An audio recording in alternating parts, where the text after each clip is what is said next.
উপস্থিত ইসলামী আন্দোলন বাংলাদেশ আন্তরিক শাখা কর্তৃক আয়োজিত আজকের 16 ডিসেম্বর বিজয় দিবস উপলক্ষে বিজয় র্যালি পূর্ব আলোচনা সভার সংগ্রামী সভাপতি প্রধান অতিথি ইসলামী আন্দোলন বাংলাদেশ ও সহযোগী সংগঠনের বিভিন্ন স্তরের দায়িত্বশীল বৃন্দ, সংগ্রামী সাথী বন্ধুগণ, আমরা আজকে বিজয় র্যালি করতে যাচ্ছি। বিজয় দিবস উদযাপন করছি। আর এতদিন এই বাংলাদেশ আজকে 53 বছর 54 বছর হয়েছে, স্বাধীন হয়েছে, কিন্তু আমরা আর কোনদিন এভাবে বিজয় র্যালি করতে পারি নাই। কারণ একটি দল, একটি গোষ্ঠী আমাদেরকে বিভিন্ন ভাবে কোণঠাসা করে রেখেছিল।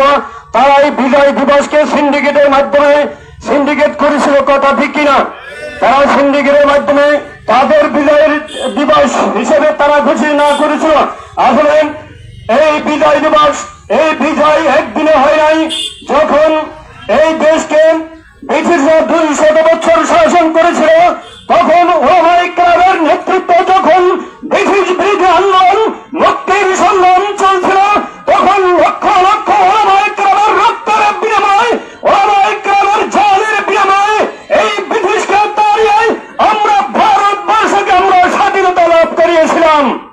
এরপরে যখন আবার এই ভারত আবার আমাদের উপরে জুলুম নির্যাতন শুরু করেছিল, মুসলমানদের উপরে জুলুমের স্টিম রোলার যখন চালিয়েছিল, তখন আমরা আবার জালেমদের বিরুদ্ধে আবার মুক্তির ডাক দেই, মুক্তির সংগ্রাম দেই। আমরা পাকিস্তান নামক একটি স্বাধীনতা সার্বভৌমত্ব পেয়েছিলাম, স্বাধীন অর্জন করেছিলাম। কিন্তু দুঃখের বিষয়, তখন আবার এই পশ্চিম পাকিস্তান তারা আবার সেখানের শাসক গোষ্ঠী আমাদের উপরে জুলুমের স্টিম রোলার চালিয়েছিল, আমাদের অধিকার থেকে বঞ্চিত করেছিল। তখন আমরা আবার স্বাধীনতার ডাক দিয়েছিলাম, মুক্তির ডাক দিয়েছিলাম।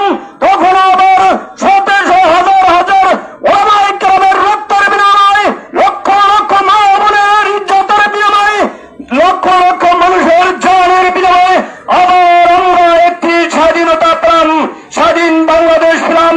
কিন্তু তখনও আমরা স্বাধীনতা অর্জন করতে পারি নাই, বিজয় অর্জন করতে পারি নাই। কারণ যদি এক জালেমের থেকে আমরা দেশকে স্বাধীনতা ঘোষণা করেছিলাম, কিন্তু এই স্বাধীনতাকে একটি দল, একটি স্বৈরাচারী দল সিন্ডিকেট করেছিল। তার শুধু তারাই তাদের বিজয়ের আজকে এই 16 ডিসেম্বর বিজয় উদযাপন করত, আমাদেরকে বঞ্চিত করত। এই সব স্বৈরাচারকে আমরা বাংলার জমিন থেকে উৎখাত করে এর সাথে আমরা 2টি বিজয় অর্জন করেছি। এই 2টা বিজয় উদযাপন করতেছি। এই জন্য প্রয়োজনে এখন আবার আরেক স্বৈরাচারী দেশ যখন আমাদের দিকে আবার চক্ষু তুলে তাকাচ্ছে, আমরা ইনশাআল্লাহ আজকে ঐক্যবদ্ধভাবে শপথ নিতে হবে। আবার যদি আমাদের আবির্ভাব দেয়, আবার এই ভারতের বিরুদ্ধে আমাদের জান মাল দিয়ে আবার রাজপথে নামতে হবে। প্রিয় দেশপ্রেমিক তৌহিদি জনতা, আলহামদুলিল্লাহ ইতিমধ্যেই অনেক সাথী বন্ধুগণ উপস্থিত হয়েছেন। পথে অনেকে আসছেন। যথাসময় র্যালি শুরু হবে। আগত সকলের দৃষ্টি আকর্ষণ করছি। আমি স্বেচ্ছাসেবকের দায়িত্বে যারা আছেন, আপনাদের বিনয়ের সাথে অনুরোধ জানাচ্ছি যে নির্দেশনা দেওয়া হয়, সর্বপ্রথম পোশাকধারী একদল থাকবেন, তারপরে গাড়ি থাকবে, মোটরসাইকেল যারা নিয়ে এসেছেন আপনাদেরকে অনুরোধ করব, কোনো গাড়িতে লোক উঠান যাবে না, শুধুমাত্র গাড়ির